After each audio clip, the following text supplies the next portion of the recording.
he changed it in the movie. He told you that the movie was just the Hollywood effect. They do what they do to sell what you call it. Okay, let me just tell you this. Just notice. I won't say it again. There's only two people names will change. Reggie right name wouldn't change.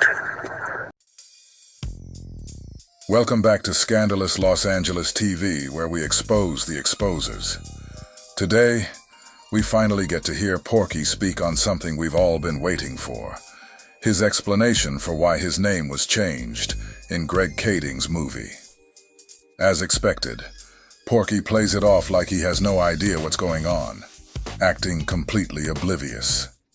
The person sitting next to him on that very panel is none other than Reggie Wright, the same Reggie who originally pointed out that Porky's name was changed in the film. Reggie made it crystal clear that his name, Reggie Wright, wasn't changed.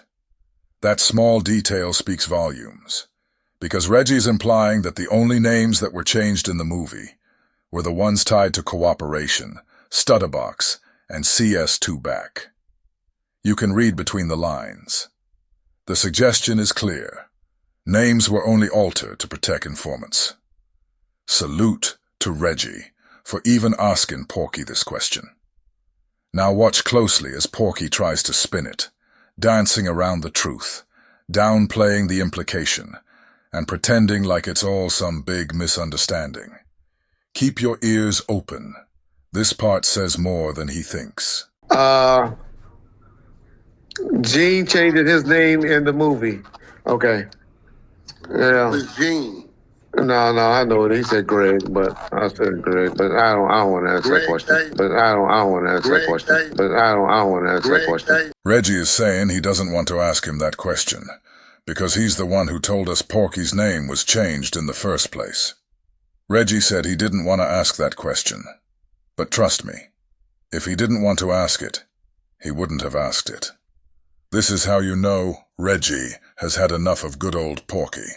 Who name? He said, Greg, why did Greg change your name in the movie is what he's asking. He don't know.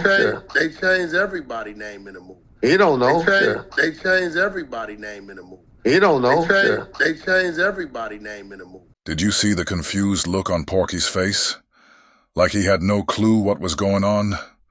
Watch how Reggie just sits there and lets him lie and look stupid before finally coming in and correcting him. Nigga, the dude that played Uncle Jerome, who pulled up in the Rolls Royce at the donut shop, is Stutterbox in real life. Stutterbox. They call him Stutterbox? Yeah.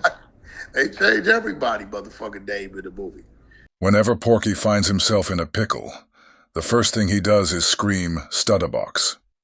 Crazy part about that is there were only two people's names that were changed, Porky's and Stutterbox. How convenient for Porky to perfectly call out the one other person whose name was changed. Teresa Swan's name being changed from Tammy Hawkins isn't quite the same, because sometimes she actually goes by that name. That's the name Greg Kading used when he was speaking about her on Vlad TV. But Stutterbox has never, ever went by the name Percy Locke.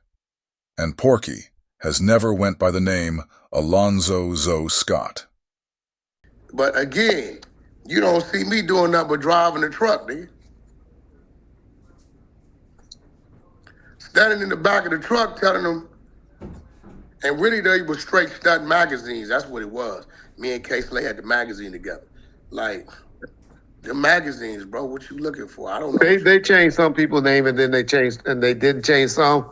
But to Wack's point is he had nothing on that case. Reggie is trying to help Porky get out of the trap that he himself set for him, but to no avail. Stutterbox told Greg Kading that Porky had weapons in his home, which makes sense now, being that Porky has went online bragging about selling guns to Crips so they can kill each other. Them same niggas you talking about when they went to war, guess who they had to come see to get their tools, bro? Pick you all up. Whack. Crip nigga gotta come see me. Them same niggas you talking about when they went to war, guess who they had to come see to get their tools, bro? Pick you all up. Whack. Crip nigga gotta come see me. You know what I'm saying? Because, you know, they go to war with each other, so I don't fuck them bitches kill each other all day long. You know what I'm saying? I'd be crip on crip shit. He's even claimed to have supplied entire neighborhoods. They know who they is. So you giving Keyways guns? Oh, well, yeah, nigga, what his whole neighborhoods I didn't get that with. What his whole neighborhoods I didn't get that with. What his whole neighborhoods I didn't get that with. And what? So what that mean? So when law enforcement showed up at his house with a search warrant, looking specifically for firearms, and actually found them, suddenly, Box's tip doesn't seem so far-fetched. What makes this even more damning is the timing. Porky was already in the middle of fighting a felon in possession case in Texas, one that was later dismissed in the interest of justice, a phrase often used when someone has offered their cooperation in return. But at the time of the raid, he was still vulnerable, and the feds were looking for exactly that: leverage.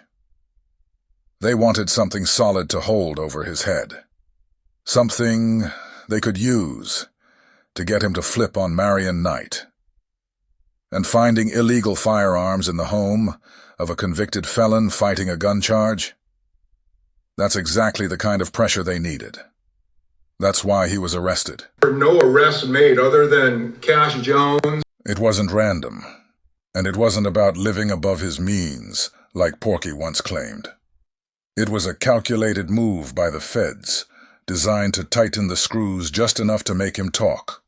He found the tracker. I was a person of interest. Yeah. I wasn't because the person y'all should be mad at on that, it should be Stutterbox, the guy you be up here defending, L.A. Reggie said, "I'm always defending Stutterbox. When did I do that?" It's clear that just like Dupree and Kading, Reggie hates Stutterbox and protects Porky. The guy you always defending is the one that lied on the man. Tell L.A. send his number, and I'll call him with Stutterbox on the phone, and Stutterbox will tell him. You guys imagine me giving the federal informant CS back my phone number so he can call me on his wiretap hotline with Stutterbox on three-way, just to tell me what I already know. Y'all though, boss, help me understand this, because me and you both know that whole case was your thing. What is Mark saying I had to do with the case, bro? Yo. Yeah, I'm what trying is to he put saying together I had to do with the case? Nigga, I was a target. My house got raided. My truck got in the paperwork. Right, listen, in the paperwork it said you tried to call dog, remember? In the paperwork it said you tried to call dog, remember? In the paperwork it said you tried to call dog, remember? I tried to and he call won't take your call. And I sent it to you. And he I said talked to dog. But he said he didn't talk to you. He wouldn't take your call. And I think, wait. And I think Mark tried to set the three-way up. But they said he wouldn't talk. Yeah, and dog said he was cool. He didn't want to talk to you. In the paperwork. So Box just told Porky that in the paperwork it says that he tried to call Del Dog, and Del Dog did not want to talk to him. When you read the paperwork, the person that Del Dog did not want to talk to was a guy named Back, who was labeled as confidential source number 2 in the paperwork. Not only that, but in the paperwork, it was Mark Stevens who was calling Dog asking him. Not only that, but in the paperwork it was Mark Stevens who was calling Dog asking him if it was okay to give back his number. So Stutterbox is telling Porky directly that he is CS2 back. Why do I need to give Porky my number to tell me anything, when I just heard what Stutterbox told him directly? Yeah. It's LA Scandalous. That's who it is. You know them. They build their channel. If they won't have a channel, they're not talking about me or you. Yeah. But I'm just addressing them, giving them the opportunity, to address their questions, because they'll never get us on their channel, But I try to get it, just to be transparent, because we don't give a fuck. I only know. While Reggie was saying all that, Porky was still trying to find a way to wiggle out of the box that Reggie put him in. Listen to his next failed attempt. I knew the Poochie character. The Suge, Biggie, Puffy characters. The Stutterbox character. They changed Stutterbox, Teresa's. They didn't change my name in the motherfucker. They didn't change my name in the motherfucker. They didn't change my name in the motherfucker. Okay, let me just tell you this. Just notice. I won't say it again. There's only two people names will change.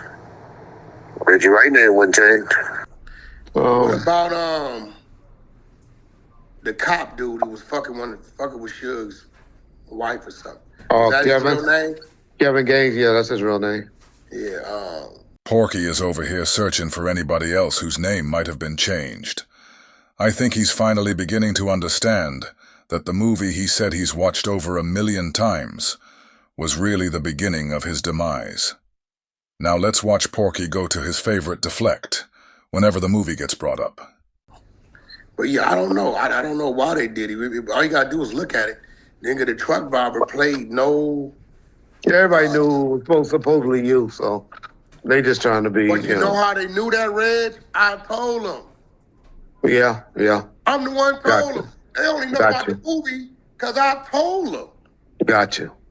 I told them, go look in the book. Now in the book, they didn't change my fucking name. There it is, folks.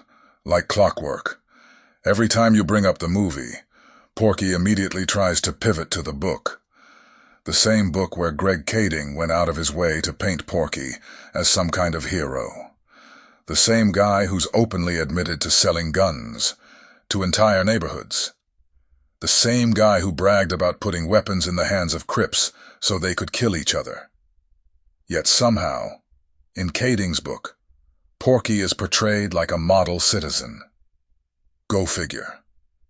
But let's not let him off the hook that easy. Let's stay with the movie.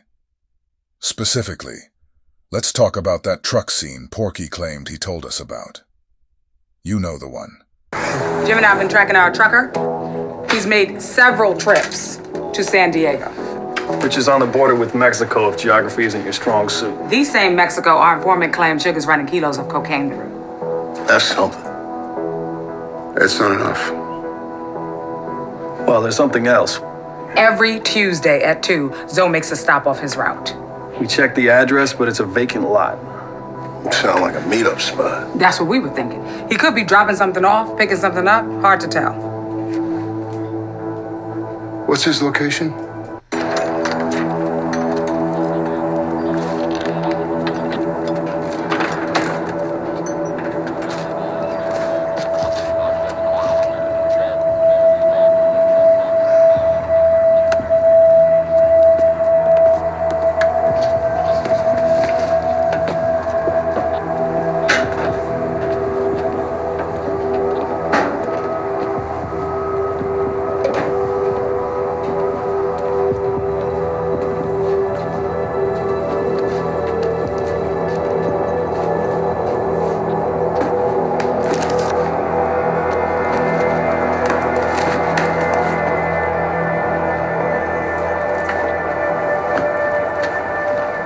Legal officer. Just a little side hustle I got going. Okay, what's your primary home? Construction equipment from here to San Diego. Y'all can take a few if you want.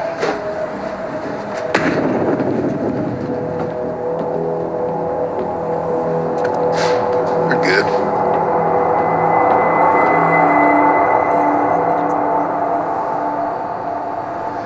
Can't make this shit up. There's no way he's running drugs for Suge. That's the same scene Porky told all of us about. But what he didn't say, and what the writers of Greg Kading's movie conveniently left out, was the fact that while Porky was being pulled over on the road, federal agents were simultaneously raiding his house. They had a search warrant specifically looking for weapons, and they found them. But in the movie, they make it look like it was no big deal. Like Porky got pulled over, they didn't find any drugs, so they just let him go on his way. Clean and simple. But that's not the truth. It's a polished-up version of events designed to make him look like he walked away unscathed, untouched. And this is exactly why Stutterbox said the entire movie was a lie. Because the real story, the one left out of the script, is that Porky was a felon already fighting a gun case in Texas, and the raid on his home turned up more illegal firearms. That's not something they could just sweep under the rug, unless, of course, someone had a reason to protect him. So when you rewatch that scene, don't just focus on what they showed you. Pay attention to what they didn't. That's where the truth is hiding. Okay. You go pull the book up, you go to the murder rap, you go to the chapter stutter box, you see my pictures of my 30th birthday party, you see my name, real name, you see Stutterbox real name, where they saying Stutterbox put them on me. They followed me for 9 months, only to find that I run a string of small businesses. They was doing nothing illegal. Go pull up the book called Murder Rap, go to the chapter Stutterbox. You'll see my real name, my real face, pictures, Stutterbox name, Suge name, pictures of me and Suge. But see, they're not going to go do that. You know why? Because it debunks the bullshit they say. Exactly. No arrests made other than Cash Jones.